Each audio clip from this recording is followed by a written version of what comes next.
মানে বাড়ছে না আমাদের প্রায় 2,000 শহীদের রক্তের বিনিময়ে এই বাংলাদেশ তখন সারা বাংলাদেশে লক্ষাধিক মানুষ গুলি খাইছিল, বিভিন্নভাবে লাঠিপেটা করছিল, অ্যাসেট হয়েছিল, হসপিটালে ভর্তি ছিল। তখন মাফ হয়েছিল না? দিগন্ত যখন বন্ধ হয়ে গেছিল, দিগন্তের সাথে আপনারা জানেন আমাদের মাহমুদুর রহমান মান্না স্যার, তাকে রক্তাক্ত করা হয়েছিল, তখন মাফ হয়েছিল না? আমরা এই বাংলাদেশে দাঁড়িয়ে সামনের কথা বলতে চাই, আমরা এই বাংলাদেশে দাঁড়িয়ে ইনসাফের কথা বলতে চাই।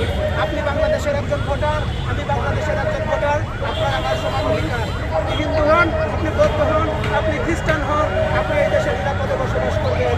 শুধু দাদার কথা উস্কানি দেবেন না।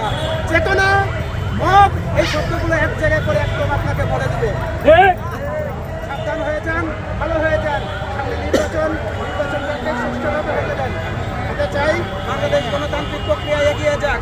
যদি বেশি বাড়াবাড়ি করেন, আবারও বলি, আপনার কোনো দাদা আপনাকে ঠেকাতে পারবে না, মোদি এসে আপনাকে ঠেকাতে পারবে না, চা বিক্রেতা এসে আপনাকে ঠেকাতে পারবে না। আর বলে লাফাচ্ছেন বাংলাদেশের মাটিতে দাঁড়িয়ে, আমরা জানি আপনাদের পা চূড়াবাড়িতে আটকে গেছে। আপনারা গতকাল দেখেছেন, আপনারা যাকে মারতে চেয়েছিলেন সে মরেও যেন লক্ষ লক্ষ মানুষের অন্তরে রয়ে গেছে। আমরা দেখেছি একজন সাধারণ মানুষ